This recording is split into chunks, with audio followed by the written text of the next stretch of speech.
Hey guys, welcome back to my channel. This is Pratiksha. So आज की video में बात करेंगे कि आरआरबी पीओ का जो इंटरव्यू आने वाला है, जो कि आई थिंक कि November first week to second week के अंदर हो जाएगा। तो उसके लिए कुछ टिप्स, जैसे कि अपना क्या क्या डॉक्यूमेंट्स रिक्वायर होने चाहिए, या फिर आपके ड्रेस कोड क्या होने चाहिए, या फिर आपका क्या क्या आपको चीज़ें कवर करनी चाहिए, या फिर आपका वहाँ पे कैसे आपको बिहेव करना है। तो इसके ऊपर थोड़ा सा डिस्कस करेंगे। तो बिकॉज़ लाइक मुझे एक्सपीरियंस है काफ़ी इंटरव्यूज़ के। मैंने अपनी ज़िंदगी में लाइक 15 to 16 इंटरव्यूज़ दिए होंगे in total, but government job के लिए नहीं था ऑब्वियसली। और मैं 3 साल से क्योंकि प्राइवेट जॉब कर रही थी, 4 साल ऑलमोस्ट, तो इसीलिए मैंने बहुत सारे जॉब्स के इंटरव्यू उस बीच में दिए हैं। ठीक है, तो almost around 15 to 20 interview experiences I have. लेकिन IBPS PO का लास्ट टाइम दिया था, एंड अभी सेकेंड टाइम में देने वाली हूँ कोई government interview, that is IBPS RRB PO। Okay, so let's start. Okay, so यहाँ पे मैं 4 चीज़ें कवर करूँगी। ठीक है, 4 बेसिक पॉइंट्स कवर करूँगी। तो सबसे पहले जो है वो डॉक्यूमेंट्स रिक्वायर्ड, ठीक है, एंड सेकेंड जो है वो ड्रेस कोड। तो आपको कैसा अपीयरेंस आपका होना चाहिए for boys and for girls. फिर उसके बाद जो होगा, आप कैसे बिहेव करने वाले, मतलब आपका बॉडी लैंग्वेज क्या रहना चाहिए थ्रू आउट द इंटरव्यू। तो एंड द फोर्थ थिंग कि आपको क्या क्या कवर करना चाहिए, मतलब आपका नॉलेज भी तो टेस्ट होगा ना, थोड़ी ना बस आपको देख के वो वैसे ही कर लेंगे हायर। तो आपका नॉलेज भी वहाँ पे टेस्ट होगा। सो सबसे पहले जो हमारे बात होता है वो चलते हैं डॉक्यूमेंट्स रिक्वायर्ड पे। तो डॉक्यूमेंट्स रिक्वायर्ड पे सबसे पहले जो है वो बेसिक। तो बेसिक में क्या होता है कि जैसे कि आपका आइडेंटिटी प्रूफ, उसके लिए आपका इधर पैन कार्ड हो गया, आधार हो गया, वोटर ID हो गया, DL हो गया, जो भी आपको नॉर्मल चीज़ें लगती हैं वही सब आपको वहाँ पे चाहिए होगा। ठीक है, तो that's not an big deal. फिर उसके बाद है आपका 10th 12th और ग्रेजुएशन के सर्टिफिकेट एंड मार्कशीट। तो जिन लोगों का भी लाइक अभी ख़त्म हुआ होगा, तो उन लोगों का तो ग्रेजुएशन का सर्टिफिकेट नहीं आया होगा, तो वो अपना प्रोविजनल वाला दिखा सकते हो, जो होता है आपका 6 सारे सेमेस्टर के एक ही में आता है, जो एक प्रोविजनल देते हैं कॉलेज की तरफ से, वो आप दिखा सकते हो। और 10th का मार्कशीट सर्टिफिकेट जिसका कंबाइन होकर आया है, वो कंबाइन वाला दिखाना, जिनका अलग अलग, मेरा अलग अलग है, तो मैं तो उससे जैसे आपको दिया गया है अपने स्कूल की तरफ से, वैसे ही आपको दिखाना है। ठीक है, तो 10th 12th एंड ग्रेजुएशन के मार्कशीट एंड सर्टिफिकेट्स। ठीक है, एंड उसके बाद हम चलते हैं कास्ट सर्टिफिकेट। ठीक है, तो caste certificate is very necessary, जिन्होंने भी लाइक ST SC OBC में डाला है, या फिर जिन्होंने EWS डाला है, उनके लिए इनकम सर्टिफिकेट, जो भी उनका EWS का सर्टिफिकेट होती है, वो आपको वहाँ पे शो करवाना होगा। So I am not sure about कि वो स्टेट से इशू होगा या फिर सेंटर से, क्योंकि IBPS PO में सेंटर, मतलब जो आपका EWS होता है वो सेंटर से इशू होने वाला चाहिए होता था। स्टेट वालों को शायद कुछ टाइम देंगे। ठीक है, तो इट्स नॉट लाइक कि अगर आपका नहीं बन पाएगा इतने दिनों के अंदर, इट्स नॉट लाइक कि आप रिजेक्ट हो जाओगे। They'll provide you some extra time कि आपको इतने दिन के अंदर आपको अंडरटेकिंग देनी होगी कि इतने दिन के अंदर हम सबमिट कर लेंगे, तो वो इशू नहीं होगी। ठीक है, बट स्टिल अगर आप बनवाएबल हो बनाने के लिए कि इतना दिन के अंदर सेंटर बेस्ड एक अगर EWS सर्टिफिकेट बनवाने के लिए आप एबल हो, अभी कर सकते हो, तो आप कर दो उसको। ठीक है, तो वो एक चीज़ आपको ध्यान रखनी है। देन उसके बाद जो आता है एक्सपीरियंस। तो जिनका भी प्रीवियस जॉब एक्सपीरियंसेस है, अगर आपने मेंशन किया है फिलअप करते टाइम, अगर आपने मेंशन किया है, तो आपको एक्सपीरियंस के जो भी आपको जैसे पता चले कि आपको इतना साल का एक्सपीरियंस है, एक्सपीरियंस सर्टिफिकेट आपको लेके जाना है, अगर आपने मेंशन किया है तो। बट अगर आपका है और आपने मेंशन नहीं किया है, तो you don't need to carry that with you. ठीक है, तो आपको बस वहाँ पे अगर पूछेंगे तो बता देना कि हम 3 साल से ऐसे जॉब कर रहे हैं। बट अगर आपने मेंशन किया है, जब आपने फॉर्म फिलअप कर रहे होंगे, तब अगर आपने मेंशन किया है, देन आपको लेके जाना होगा। ठीक है, क्योंकि आपने मेंशन की है वो चीज़। ओके, उसके बाद हम चलते हैं हाँ, उसके बाद होता है आपका क्या भूल गई, हाँ, 4 या फिर 5 फ़ोटो, जो भी आपने अपलोड के टाइम जो भी फ़ोटोग्राफ आपने अपलोड किया था, उसी की 4-5 कॉपी आप लेके जाइएगा। ठीक है, तो ये सब आपको जैसे ही आपका इंटरव्यू कॉल लेटर रिलीज़ होगा, वहाँ पे लिखा होगा। बस उससे पहले मैं बता दे रही हूँ, जैसे IBPS PO में जो था उसको रेफरेंस लेके मैं IBPS RRB PO का बता रही हूँ। तो इस ऑलमोस्ट सेम रहेगा, क्योंकि उनकी जो रेगुलेटरी बॉडी है वो सेम है, तो वो सेम ही रहेगा। ठीक है, फिर उसके बाद चलते हैं NOC। बहुत लोगों का प्रॉब्लम था NOC को लेकर। तो NOC चाहिए, बट सबको नहीं। वो लोग जो कि ऑलरेडी गवर्नमेंट के अंडर काम कर रहे हैं, may be state government, may be central government, या फिर PSU या फिर PSB, तो ये इसके अंडर जो लोग काम कर रहे हैं, उनको अपने करंट एम्प्लॉयर से NOC चाहिए होगी। फॉर एग्जांपल, बहुत सारे ऐसे लोग आएंगे जो कि ऑलरेडी एज अ क्लर्क काम कर रहे हैं गवर्नमेंट बैंक्स में, लाइक IBPS के थ्रू हो, या फिर SBI के थ्रू, या फिर IBPS RRB के थ्रू हो, तो वो लोग वहाँ पे RRB PO भी देने आएंगे, तो उन लोगों को NOC ज़रूरी होगा वहाँ पे। ठीक है, या फिर कोई अगर स्टेट गवर्नमेंट में जॉब कर रहा हो, या फिर कोई सेंट्रल गवर्नमेंट में जॉब कर रहा हो, तो वहाँ पे आपको NOC चाहिए होगी अपने करंट एम्प्लॉयर से। तो वो आप बिल्कुल ध्यान रखिएगा। और जो लोग प्राइवेट में हैं, लाइक IT कंपनी हो गई या फिर मार्केटिंग हो गया, फिर एनीथिंग प्राइवेट ऑर्गेनाइजेशन है, या फिर इनके सब HDFC ICICI में भी काम कर रहे हो, वो भी तो प्राइवेट है, वहाँ पे NOC नहीं चाहिए। ओके, तो only PSB, PSUs and central government and state government, इन सब के अंडर जो काम करें, जिनका कि गवर्नमेंट के अंडर में आता है, तो गवर्नमेंट अंडरटेकिंग के अंदर में आता है, उनके लिए NOC आपको चाहिए होगा। ठीक है, ओके। तो उसके बाद आपका, अगर आपने नेम चेंज किया है तो, जैसे कि लड़कियां शादी के बाद नेम चेंज करती है, तो अगर आपने किया है तो आप अफिडेविट लेके जाइएगा, अभी से बनवा लीजिए, क्योंकि वो ज़रूरत पड़ेगी। अगर आपने नेम चेंज किया है तो आप अफिडेविट लेके जाइए। अगर आपने गलती से मार्क्स वगैरह, अपने ग्रेजुएशन वगैरह के मार्क्स थोड़ा गलत डाल दिए हो, या फिर कुछ भी प्रॉब्लम आपको लग रहा है हो सकता है, उसका एफिडेविट बनवा के लेके जाइए। ठीक है, तो ये चीज़ दोनों आपको ध्यान रखनी है। ठीक है, उसके बाद आपके एप्लीकेशन फॉर्म जो आपने फिलअप किया था, एप्लीकेशन फॉर्म, वो तो मैक्सिमम लोगों ने डाउनलोड कर लिया होगा, बहुत लोगों ने नहीं किया है, सो डोंट वरी। अभी जैसे ही आपका इंटरव्यू कॉल लेटर आउट होगा, वो चीज़ भी आपकी एक्टिवेट कर दी जाएगी, और वहाँ से भी आप जाके अपना एप्लीकेशन फॉर्म डाउनलोड कर सकते हो। तो application form, interview call letter, जो आपका इंटरव्यू कॉल लेटर आएगा उसको भी आपको लेके जाना है, दैट्स फॉर श्योर। फिर उसके बाद आता है नो CV, आपको कोई CV लेके नहीं जानी है अपनी। ठीक है, क्योंकि आपका जो एप्लीकेशन फॉर्म है वही आपका CV है, तो वो CV का कोई भी मेंशन वहाँ पे नहीं रहता है, एज़ पर माई नॉलेज, क्योंकि IBPS PO में ऐसा कुछ नहीं था। तो आप बिना CV के भी जा सकते हो, और वहाँ पे जैसे आप एंटर करोगे, आपको खाली हाथ ही एंटर करना है। अपने जो भी फाइल वगैरह आप लेके गए होंगे वो बाहर आपका वेरीफाई हो जाएगा। जब आप पैनलिस्ट के साथ पास जाओगे तभी आप खाली हाथ ही जाओगे, या फिर मैक्स टू मैक्स एक रुमाल लेके जा सकते हो। ठीक है, तो आपको CV वगैरह नहीं करनी है। ठीक है, CV के लिए टेंशन नहीं लेनी है। फिर उसके बाद आता है कंप्यूटर सर्टिफिकेट। तो ये चीज़ RRB में आई डोंट रिमेंबर कि फॉर्म फिलअप करते टाइम पूछा गया था कि नहीं, बट अगर आपने मेंशन की है कि आपने PGDCA का कोर्स किया है, फिर कोई भी कंप्यूटर कोर्स किया है, तो आपको सर्टिफिकेट लेके जाना चाहिए। ठीक है, और अगर आपने ये लिखा है कि आपने 10th 12th में पढ़ा है, देन आपको सर्टिफिकेट की ज़रूरत नहीं पड़ेगी। बट अगर आपने लिखा है कि आपने कोर्स किया है, देन आपको कंप्यूटर सर्टिफिकेट लेके जानी चाहिए। ओके, फिर उसके बाद और क्या है, बस हो गया, इतना ही कुछ इम्पोर्टेंट थे। बाकी सब तो मतलब ये इम्पोर्टेंट क्योंकि आपको लाइक अभी से प्रिपेयर करना चाहिए। जैसे कि कास्ट सर्टिफिकेट हो गया, अगर आपका सेंटर बेस्ड नहीं है तो आप कर लो उससे।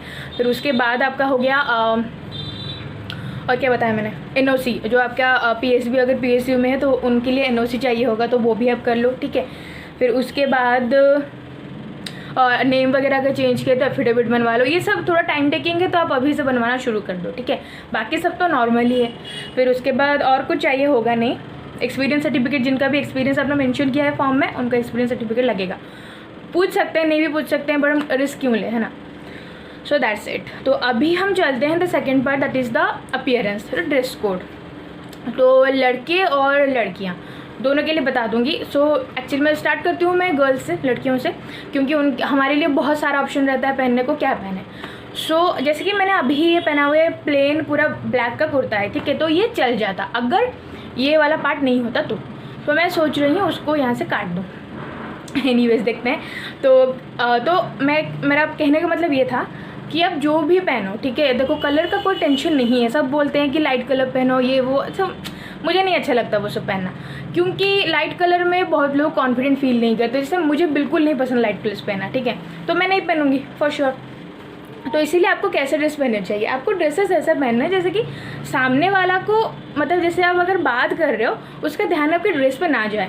जैसे कि अगर हमारे ड्रेस में बहुत सारे पैटर्न्स होंगे, जैसे फ्लोरल हो गया या फिर कोई भी पैटर्न हो गया, तो उसमें ध्यान जाता है ना। तो इसीलिए हम बोलते हैं कि सादे कपड़े पहनने को, जो पूरा प्लेन हो। ठीक है, without any embroidery, without any anything, आपका प्लेन हो। जैसे कि एक पैटर्न चल रहा हो कंटिन्यूस, बहुत सारे कलर्स ना हो, तो उससे क्या होता है ना कि जो इंटरव्यू होता है आपका, उसका ध्यान आपके ऊपर रहता है, आपके ड्रेसेस के ऊपर नहीं जाता है। ठीक है, तो इसीलिए बोला जाता है कि सादे कपड़े पहनने को, लाइट कलर पहनने को। बट मैं बोलूँगी लाइट कलर पहनने की ज़रूरत नहीं है, because I am not comfortable in light colour, so I will not wear that. And जो लोग भी कंफर्टेबल नहीं है वो नहीं पहना तो बेटर है, क्योंकि आप अगर कंफर्टेबल नहीं हो तो आप कॉन्फिडेंट भी नहीं लगोगे। ठीक है, बट आप प्लेन कपड़े पहनो, जैसे कि ब्लैक हो, ब्लू हो, ऑरेंज भी पहन सकते हो। ऐसे कि ऐसा नहीं कि पूरा झटकदार ऑरेंज, अच्छा ऑरेंजेस कलर भी आता है, येलो भी आता है, बहुत सारे कलर से, there are so many colours, आप कुछ भी पहन सकते हो। बट थोड़ा सादगी जैसे आप मेंटेन कर सको, जैसे कि आपको देख के लगे कि नहीं she is here about the interview, she is serious about the interview, वो यहाँ पे बस इंटरव्यू के लिए ही आई है। ठीक है, और आपका ड्रेस के ऊपर इंटरव्यू का ध्यान ना जाए, ठीक है। तो वो चीज़ आपको ध्यान रखनी है। तो मैं कुछ रेफरेंस यहाँ पे ऐड कर दूँगी, आप देख लेना। और उसके बाद मैं ये बताना चाहूँगी कि आप एक थोड़ा सा लॉन्ग कुर्ता, जैसे कि घुटने तक आए वो मिनिमम, तो लॉन्ग कुर्ता पहनना। उसके नीचे आप लेगिंग्स पहन सकते हो, या फिर जो भी सिगरेट पैंट्स आते हैं जो स्ट्रेट कट वाले होते हैं वो तो बढ़िया लगते हैं, वो भी पहन सकते हो।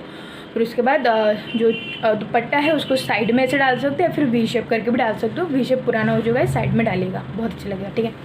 फिर उसके बाद आपका ये हो गया। कलर का कोई टेंशन नहीं है, हाई नेक पहन सकते हो, राउंड नेक पहन सकते हो, वी नेक पहन सकते हो, it's complete depends upon you, ठीक है, सकते हो आप। और आप शर्ट और पैंट भी पहन सकते हैं, क्योंकि वो हार्डली 5 to 10% भी मैटर नहीं करेगा, ठीक है। जब जो भी मैटर करेगा वो आपका बिहेवियर रहेगा और आपका नॉलेज रहेगा, उतना ही मैटर करेगा। ये सब वेरी मिनिमल, क्योंकि IBPS PO में एक लड़की आई थी, उसके कपड़े में 3-4 कलर थे, ठीक है, ऐसे स्ट्रिप बने हुए 3-4 कलर थे। उसको 15 मिला था, पता है। उसका जब मैंने बात किया था फिर उसको 15 मिले थे। तो बताओ क्या ही हो गया अगर उसने एक अच्छा सा कपड़ा खरीद के नहीं पहना तो। सो आई डोंट थिंक कि दैट रियली मैटर्स। आपको मे बी 5% का आपका वेटेज वो रहता होगा, बट कहीं ना कहीं आपका बिहेवियर एंड आपका जो भी नॉलेज है उसके ऊपर आपका पूरा इंटरव्यू बेस करने वाला है, ठीक है। और आपकी किस्मत, ठीक है, क्योंकि अगर आपका 7 बजे आप सुबह लाइक 2 बजे से आए हो, आपका 7 बजे इंटरव्यू हो रहा है, तो it's obvious that you are exhausted. आपके जो इंटरव्यू ले उनकी भी मतलब लिमिट पार हो चुकी है एंड वो चाह रहे हैं कि 5 मिनट में निपटाएं। तो उस केस में आप कुछ नहीं कर सकते हो, ठीक है। आपको जितना आएगा उसके आपको अगर उस टाइम पे कुछ बचाएगा तो आपका बिहेवियर होगा, आपका काम डाउन जो आप होके बैठ रहे हो वो आपका कामनेस होगा, एवरीथिंग ये सब आपको उस टाइम पे सेव करेगा, ठीक है। सो उसके लिए इतना चिंता नहीं करना है कि क्या पहनना है क्या नहीं, जो है वही पहनो, कि खरीदने की ज़रूरत नहीं है, होगा नहीं होगा बेकार में पैसा खर्च। तो ऐसा कुछ कपड़ा पहनना है जो कि थोड़ा लाइक लोग देख के बोलें कि उनका जैसे ध्यान आपके कपड़ों पे जाए ही ना, इतना सादा कपड़ा पहनना होता है, ठीक है। एंड कलर के कुड बी एनीथिंग, कुछ भी कलर का पहन सकते हो, okay. So like black, blue, orange, pink सब पहन सकते हो आप। ऐसा ज़रूरी नहीं है कि बस लाइट कलर पहनना है, नहीं, ऐसा कुछ भी नहीं है। बस लाइट कलर नहीं पहननी है, आप कोई भी कलर पहन सकते हो, बट वो थोड़ा सोबर दिखना चाहिए, ठीक है। कुछ रेफरेंस मैंने दिया ही था तो देखा ही होगा, उस तरह से कुछ अपना बना लेना, ठीक है। अब चलते हैं लड़कों की तरफ। तो लड़कों का जो भी फॉर्मल पैंट होता है, बहुत सारे तरीके के पैंट्स होते हैं जो कि फॉर्मल पैंट होता है। I don't know about the pleat things. So formal जो पैंट होती है वो पहनना है, और आपको स्लिम फिट वाले शर्ट नहीं पहननी है, आपको रेगुलर फिट वाले पहनने, इतना जो मुझे पता है।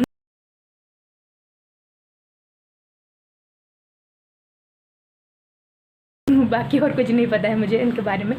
तो आपको जो स्लिम फिट होती है वो नहीं पहननी है, वो बस मॉडल्स वगैरह ऐड के लिए पहनते हैं। अदरवाइज़ आपको रेगुलर फिट पहननी है, जो भी आपका साइज़ है S, M, L, XL, XXL जो भी है आपको पहनना है रेगुलर फिट वाला, ठीक है। और जैसे कि प्रेफर किया जाता है कि बॉटम का जो पैंट होगा वो होगा आपका डार्क कलर में, और ऊपर का जो शर्ट होगा वो आपका लाइट कलर में, ठीक है। तो वो भी वही है, ग्रीन पहन सकते हो, ऑरेंज पहन सकते हो, पिंक पहन सकते हो, कुछ भी पहन सकते हो, बस थोड़ा लाइक प्रेजेंटेबल लगना चाहिए, नथिंग एल्स। और दाढ़ी अगर रख रहे हो तो थोड़ा अच्छे से ट्रिम कर लो, नहीं तो क्लीन शेव कर लो, कम्प्लीटली योर विश, ठीक है। क्योंकि मुझे पता है कि बहुत लोग दाढ़ी रखे होंगे, जैसे ही वो क्लीन शेव कर जाएंगे मेरे बच्चे के जैसे दिखोगे तो इट्स ओके, कंफर्टेबल नहीं लगता आपको, बट अच्छे से आप ट्रिम कर लेना, ठीक है। एक पूरा ऐसे ग्रूम होके आपको जाना है, ठीक है, पूरा अच्छे से ग्रूमिंग वगैरह लेके आपको जानी है। वन टाइम आपका होगा, ठीक है, उसके बाद इंटरव्यू में सिलेक्ट हो जाएगा तो PO बन जाओगे, तो इतना तो कर ही सकते हो, ओके। सो उसके बाद ज़्यादा मुझे पता नहीं है, ठीक है, मैं ऑनेस्टली बता रही हूँ, लड़कों के बारे में ज़्यादा पता नहीं है, जितना पता था मैं बता दी।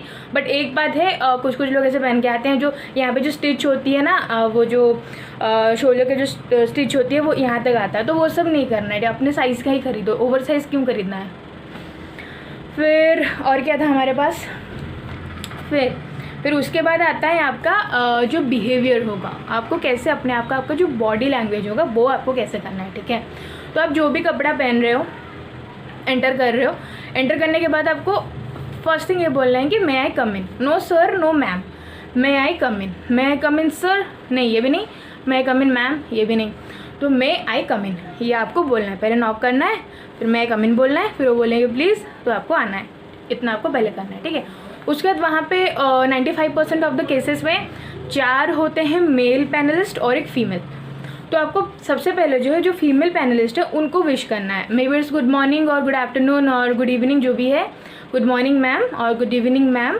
उसके बाद आपको जो 4 और मिले होंगे, मतलब वहाँ पे जो मेल पैनलिस्ट होंगे 4, उनको आपको बोलना है कि गुड मॉर्निंग सर्स अब बोल सकते हो, क्योंकि आप good morning good morning good morning good morning ऐसे बोलोगे तो अच्छा नहीं लगेगा ना, तो आपको एक साथ बोलना है।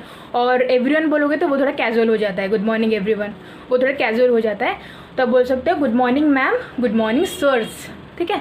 तो आप ऐसा बोल सकते हो, ठीक है। तो ये हो गया आपका तब तक। फिर उसके बाद आपको थोड़ा वेट करना है, लाइक फॉर 5 सेकेंड, उसी के अंदर वो बोल देंगे प्लीज़ टेक अ सीट, ठीक है। तो आप बोलना कि थैंक यू। तो थैंक यू बोल के आपको एडजस्ट नहीं हो जाना है, जो भी पोजीशन है उस चेयर का उसके हिसाब से आपको एडजस्ट नहीं होना है, आपको थोड़ा उसको पीछे खींचना है कि आपको कितना लेग रूम चाहिए, कितना आपको डिस्टेंस मेंटेन करनी है, उस हिसाब से थोड़ा पीछे खींचना है। जैसे नॉइज़ ज़्यादा ना हो, थोड़ा सोफिस्टिकेटेड बनना है यार, और कुछ नहीं, बस थोड़ा सा पीछे खींचना है, फिर बैठ के थैंक यू बोलना है, या फिर पहले से ही थैंक यू बोल के बैठ सकते हो। लेकिन आपको ये नहीं कि बस जितने में चेयर रखा है उसमें अंदर ऐसे करके एडजस्ट हो रहे हो, नहीं ऐसे नहीं करना है, वो थोड़ा ऑकवर्ड लगेगा उनको देखने में, ठीक है। तो वो चीज़ हो गया, यहाँ तक हो गया। यहाँ तक जो था वो था बेसिक, उसके बाद आपके हाथ में कुछ नहीं है, ठीक है। अब जो क्वेश्चन आएगा, अगर आपको आंसर आता है आप दोगे, नहीं आता है सॉरी सर बोलना है, और कुछ नहीं करना है, ठीक है। बिकॉज तुम कितना भी पढ़ लो, कितना भी पढ़ लो, इतने बढ़िया बढ़िया क्वेश्चन वो पूछेंगे आपसे कि आप वहीं पक्के पक्के हो जाओगे, ठीक है। सो इसलिए ये हो गया आपका, इतना तक आप करोगे, ठीक है। अब जो होगा आपका नसीब में जो होगा वो होगा, और नहीं तो वो जो चाहेगा इंटरव्यूअर वो होगा, ठीक है। तो उसके लिए थोड़ा थोड़ा मैं लाइक कुछ कॉमन क्वेश्चंस होते हैं जो कि आपको प्रिपेयर करना चाहिए। First one is introduce your self, ठीक है। ये कुछ कॉमन क्वेश्चंस है जो कि आपको अभी से प्रिपेयर करना चाहिए। 1 मिनट का स्पीच प्रिपेयर करो। और कैसे प्रिपेयर करना है, अब जैसे मैं अभी वीडियो बना रही हूँ तो मैं अपने आप को देख के वीडियो बना रही हूँ, सो आप वैसे भी कर सकते हो, मिरर के सामने कर सकते हो।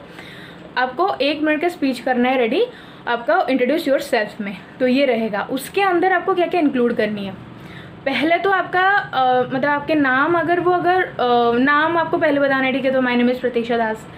माई सेल्फ नहीं बोलना है, क्योंकि आप उस पोजीशन में अभी तक पहुँचे नहीं हो कि माई सेल्फ बोल पाओ, ठीक है। तो अभी तक आपको बोलना है कि माई नेम इज़ प्रतीक्षा दास, क्योंकि my self is not like it's very casual, it's not formal, ठीक है। तो ये सब कम्युनिकेशन स्किल्स है, ठीक है। जिनको भी पता होगा दे नो दैट कि myself Pratiksha Das and my name is Pratiksha Das में फ़र्क इतना होता है, आपका बिहेवियर वहाँ पे देखी जाती है, ठीक है। तो माई सेल्फ आप तब बोलना जब उसके लायक बन जाओ आप, कि अभी मेरे नाम पे नो लाइक एक मुझे पहचानेंगे लोग। जैसे कि हम बोल सकते हैं माई सेल्फ संदीप माहेश्वरी, वो बोल सकता है, आई मीन हम सब जानते हैं उनको, वो बोल सकता है, it's okay, but not for us, ठीक है। तो बोलना कि माई नेम इज़ प्रतीक्षा दास, मतलब आप लोग अपना नाम बोलना ना, मैं अपना नाम बोल रही हूँ। फिर उसके बाद आपको स्टार्ट करना है अपने एजुकेशन बैकग्राउंड से, कि आपने एजुकेशन कब कब ख़त्म की है, वो करना है। उसके बाद जैसे कि मेरा एक्सपीरियंस है तो मैं उसी के ऊपर टॉपिक ले जाऊँगी, ताकि मुझे ज़्यादा स्ट्रेंथ वीकनेस के ऊपर क्वेश्चंस ना आए, तो मैं उसी के ऊपर टॉपिक ले जाऊँगी कि मेरा इतना एक्सपीरियंस है, ओके। सो ये हो गया। अगर इस एक्सपीरियंस नहीं है तो आपको क्या करना है कि मैंने ऐसे ही आपको ओडिया में या फिर मतलब आपके रीजनल लैंग्वेज में, हिंदी में, इंग्लिश में, किसी में भी इंटरव्यू दे सकते हो, बट प्रेफर ये करना है कि जो क्वेश्चन वो आपको पूछे, जैसे अगर वो पूछते हैं कि अपने बारे में कुछ बताइए, तब आपको हिंदी में बोलना है। और हिंदी और इंग्लिश दोनों मिक्स करके भी बोल सकते हो, इट्स नॉट एन इशू, ठीक है। अब ऐसा टेंशन नहीं लेना है कि अरे वो इंग्लिश में पूछ रहे हैं मैं कैसे बोलूँ, नहीं, इट्स ओके। जब आप इंग्लिश अगर अच्छे से नहीं बोलने आती है तो ऐसे आधा इंग्लिश बहुत ही मतलब ख़राब लगेगा, ठीक है। तो उस टाइम पे हिंदी बोलना स्टार्ट करना, उनको समझ आएगा कि that person is not comfortable in speaking in English, so वो भी अपने क्वेश्चंस हिंदी में ट्रांसफ़र कर लेंगे, ठीक है। सो एंड ऑनेस्टली गाइज, वो आपके मेरिट को, आपके नॉलेज को कभी भी जस्टिफाई नहीं करता। कोई भी इंग्लिश आपकी मेरिट को या फिर आपके टैलेंट को जस्टिफाई नहीं करती है, ठीक है। उसके वजह से आपके कोई मार्क्स कैंसिल नहीं होंगे। तो ये बात बिल्कुल याद रखना। हम यही भूल जाते हैं कि जो इंग्लिश में बोलते हैं बस वही निकल जाते हैं, ऐसा नहीं होता है, बिल्कुल नहीं होता है। आपको अगर चीज़ें आती हैं करना, आपको पता है क्या कुछ हैंडल करना है, आपको पता है बैंक में काम कैसे होता है, तो आपको मिल जाएगी जॉब, ठीक है। सो नॉट एन इशू कि अगर आपको इंग्लिश नहीं आती है तो कोई प्रॉब्लम नहीं होगी, वहाँ पे वो समझ जाएंगे आपको नहीं आती and they will switch to Hindi, वो हिंदी में स्टार्ट कर लेंगे बात करना। देन ये हो गया आपका। फिर उसके बाद आपको स्ट्रेंथ और वीकनेसेस पे ध्यान देना है, आपका कौन सा स्ट्रेंथ है। और स्ट्रेंथ में आपको लीडरशिप बोलनी ही चाहिए, मैं बता रही हूँ, क्योंकि आपको एज अ पीओ आपको एक टीम लीड करने का मौका तो मिलेगा ही, ठीक है। May be after 6 months, but आपके अंडर कुछ लोग काम करेंगे, तो उस केस में लीडरशिप स्किल बोलना एक बहुत अच्छी बात होती है। तो आप बोल सकते हो कि आपका जो स्किल है वो लीडरशिप है। वो बोलेंगे कैसे आप जस्टिफाई करो, आप कुछ भी स्टोरी सुना देना, यार मैंने कॉलेज में ये किया था वो किया था, आप कुछ भी बोल सकते हो, ठीक है। वो आपको अपने आप से प्रिपेयर करना है, ठीक है। फिर उसके बाद आपका तो ये तो हो गया आपका कुछ बेसिक चीज़ें जो कि क्वेश्चंस आ सकता है, नहीं भी आ सकता है। और मैं बोलूँगी कि जो लोग भी फर्स्ट हाफ में होंगे जो भी फर्स्ट हाफ में जिनका आएगा इंटरव्यू, उनके लिए क्वेश्चन तो पक्का बनेंगे इंट्रोड्यूस योरसेल्फ। बट जो लोग सेकंड हाफ में होंगे उनके लिए इंट्रोड्यूस योरसेल्फ वाला क्वेश्चन आएगा ही नहीं, क्योंकि वहाँ पे आप देखोगे 5-10 मिनट में लोग जाएंगे अंदर, आएंगे बाहर, जाएंगे आएंगे। तो उस टाइम पे बहुत मिनिमल क्वेश्चंस पूछते हैं, बस आपका अपीयरेंस मतलब आपका जो भी बॉडी लैंग्वेज वगैरह है वही चेक किया जाता है, पर्सनैलिटी चेक की जाती है। सो उस टाइम पे ये सब मायने नहीं रखेगा, but still we have to prepare. हो सकता है कि क्वेश्चन आ जाए, राइट। तो ये हो गया आपका टोटल मतलब आपका जितना आपको बिहेवियर के ऊपर जितना काम करना है, अपीयरेंस के ऊपर जो काम करना है, ये वो हो गया ना। तो fourth point that is important, आपको क्या क्या चीज़ें कवर करनी। तो फर्स्ट थिंग तो आपको जिस जगह से आप हो, जैसे कि मैं भुवनेश्वर उड़ीसा से हूँ, तो मैं ट्राई करूँगी कि भुवनेश्वर उड़ीसा के बारे में काफ़ी कुछ मुझे पता हो, थोड़ा बेसिक चीज़ें तो पता ही हो, ठीक है। तो वो चीज़ है। फिर आपके स्टेट में पिछले 3 महीने में क्या क्या अगर कोई स्कीम आई है, या फिर मे बी 1 साल अब ले लो, कोई अगर नया स्कीम आपके सीएम ने लॉन्च किया है, उसके ऊपर थोड़ा ध्यान रहना चाहिए। और बेसिकली क्योंकि आरआरबी है, तो अब जो रूरल डेवलपमेंट्स हुए हैं रिसेंट 1 साल में, उसके ऊपर भी आपको थोड़ा आइडिया लेनी चाहिए।